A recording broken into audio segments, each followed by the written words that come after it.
Programação neurolinguística. O que é e de onde veio? A programação neurolinguística, ou PNL, é uma teoria científica, embora muitas pessoas a considerem como autoajuda. Mas por que eu afirmo que é uma teoria científica? Porque ela foi desenvolvida pós-morte do seu idealizador, que foi o Milton Erickson, que morre nos anos de 1970 em Phoenix, nos Estados Unidos. Ele deixa um legado através das suas histórias e através dos seus relatos de cura, em que ele aplicava a metáfora e a hipnoterapia. Pois bem, dois discípulos do Milton Erickson, um é o Richard Bandler, entendido estudioso em informática, e o outro, John Grinder, um linguista de uma universidade no Canadá, catalogaram o que nós conhecemos hoje como programação neurolinguística ou PNL. Portanto, a PNL, o primeiro equívoco que nós temos é pensar ou considerar a PNL como autoajuda. Ela não é autoajuda, é uma ferramenta de autoconhecimento que, quando bem aplicada, baseando na excelência dos resultados, as pessoas têm resultados e curas fantásticas. Eu conheci a PNL, o primeiro contato que eu tive com a PNL foi por meio de um livro do Anthony Robbins, um americano considerado o maior estrategista do planeta. Nesse livro intitulado Poder Sem Limites, eu fui observando e concluindo como que nós podemos fazer uma reprogramação mental. Nós podemos reprogramar as nossas crenças limitantes, nós podemos reprogramar a nossa saúde física e financeira, nós podemos reprogramar os nossos comportamentos, desde que eu tenha consciência do que eu quero mudar e vou buscar informações para mudar. Então, a PNL ela tem vários pressupostos, como, por exemplo, regressão, hipnose, ferramentas na comunicação, né, os sistemas representacionais, saber se você é visual, auditivo, sinestésico, e saber o outro canal da pessoa, o canal da pessoa que está comunicando com você.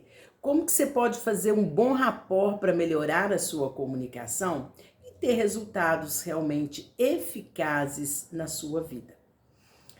Assim que eu descobri a PNL por meio de livros e ao longo dos anos eu fui me aperfeiçoando em treinamentos, inclusive fazendo treinamentos com o próprio Anthony Robbins na Flórida, nos Estados Unidos, e tive a grata oportunidade, uma honra de participar da equipe dele por 2 vezes, em 2016 e 2019.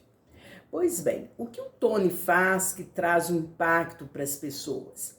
Aquilo que o Milton Erickson fazia individualmente no seu consultório, ele conseguiu fazer essa modelagem e leva isso para um público de até 12.300 pessoas, e ele consegue transformar essas pessoas através de âncoras, através de ressignificação, tudo voltado para a mente inconsciente. Pois bem, quando uma pessoa me procura, que seja um adulto, uma pessoa que está com problema financeiro, problema emocional, ou mesmo questões que ela não sabe o que ela vai fazer na vida, né, em termos de profissão mesmo, carreira, a gente vai verificar onde é que esse trauma, ou essa fobia, ou essa experiência negativa foi instalado na mente inconsciente desse paciente ou deste cliente. E ao fazer uma regressão ou ao fazer uma ressignificação usando várias técnicas ou estratégias da PNL, nós podemos fazer com que a pessoa busque essa solução ou ela sinta melhor diante daquele fato, às vezes numa única sessão. Então nós não precisamos, quando usamos a PNL, nós não precisamos daqueles pacotes infindáveis de sessões. Em apenas 6 sessões, a pessoa pode curar a sua criança interior. Muitas vezes, uma ansiedade, uma angústia, um medo que está na vida dessa pessoa, que está acompanhando essa pessoa há anos, ela é desfeita em apenas 20 minutos de uma sessão presencial ou online. Então, PNL não é autoajuda. PNL é uma ferramenta poderosíssima para que nós possamos ressignificar aquilo que não está bem na nossa vida e programar a nossa vida através de metas. Como que funciona isto na prática, Cleise? Me dê um exemplo disso para eu entender melhor. Então, eu vou relatar aqui uma história, né, verídica, lógico, que aconteceu no meu consultório, de uma pessoa que tinha dificuldade em falar em público, tá? Ela travava quando ela precisava apresentar um trabalho, fazer uma apresentação. O sentimento dela era de pavor. Ela se sentia exposta quando ela era a atenção de outras pessoas, ou quando ela chamava a atenção de outras pessoas. E ao verificar o que tinha acontecido na vida dela, através desse sentimento, que vai gerar uma emoção, e eu vou buscar um contra-exemplo desse sentimento. Então, era uma mulher, ela precisava desbloquear a sua oratória, né, a arte de falar em público, porque ela dava palestras. Mas ela entrava em pânico no momento em que ela estava falando e as pessoas estavam observando ou todos olhavam para ela. E o que aconteceu foi bem comum e, ao mesmo tempo, muito interessante. Quando ela tinha 7 anos de idade, ela, na escola, né, é o trauma pedagógico, eu chamo isso de trauma pedagógico, que todos nós temos, né, os professores ou os adultos fazem isso, ou cometem esta, vamos dizer, infração emocional de forma também inconsciente. As pessoas não têm consciência do que isso vai reverberar na vida de um adulto, daquela criança que um dia será um adulto. Então, essa nossa paciente, quando ela tinha 7 anos de idade, a professora havia pedido que ela fizesse um para casa, uma tarefa de casa. Ela deveria pegar uma revista, recortar dessa revista alguns meios de transporte, né, avião, carro, ônibus, e levar essa colagem no outro dia. Só que a nossa amiga, essa paciente, ela não tinha revista em casa. E no outro dia, aí ela pensou o seguinte: como eu não tenho revista, eu vou desenhar. Ao invés de fazer uma colagem, eu vou desenhar. E assim ela fez. E quando ela chega na escola, na sala de aula, todos assentados, a professora lá na frente, assentada numa cadeira na sua mesa, vai chamando um a um. Chegou a hora de ela mostrar o seu trabalho. Quando ela mostra o trabalho, que ao invés de colagem, ela havia feito um desenho, a professora disse que estava errado, aquilo, que não foi isso que ela pediu, e deu um cocão na cabeça dessa criança, né? Que não é politicamente correto. E ali se instalou o trauma.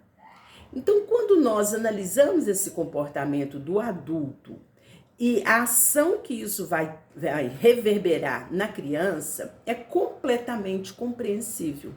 Então, o que acontecia com essa palestrante? Todas as vezes, mesmo depois de preparar a palestra, de saber do que ela ia falar, de ter estudado profundamente o tema, feito anotações, feito a sua apresentação, né, através de slides, o que acontecia com ela? Que ela ficava presa, bloqueada, tinha sérias dificuldades em verbalizar aquilo que ela preparou. Na hora que ela se via à frente de uma plateia, na frente de uma pessoa, ela regredia aquela situação dos 7 anos. O adulto, ou a parte racional dessa pessoa, não acessava a história da criança. E ali ela vinha com todas as sensações que ela tinha desde os 7 anos. E o que eu fiz para que fosse resolvida essa questão? Eu busquei um contra-exemplo desta situação do medo de se expor, do medo de ser julgado e criticado, revertendo isso para a adulta numa situação de sucesso, de coragem, de conquista. E aí ela lembrou. E eu construí com a pessoa numa linguagem indutiva, inconsciente, hipnótica e ao mesmo tempo relaxante, eu a instruí para que aquela adulta levasse os recursos para a criança interior, que acolhesse a sua criança interior, ferida, machucada. Esse processo, ele é muito rápido, é como se fosse mágico, mas não é. Só que quando eu relato isso e levo o inconsciente da pessoa a ressignificar essa experiência com uma nova âncora, não a âncora do medo da exposição, do medo de ser julgado, mas com a âncora que ela contou para mim, que ela deu conta num evento tal, de se sentir bem, corajosa, forte.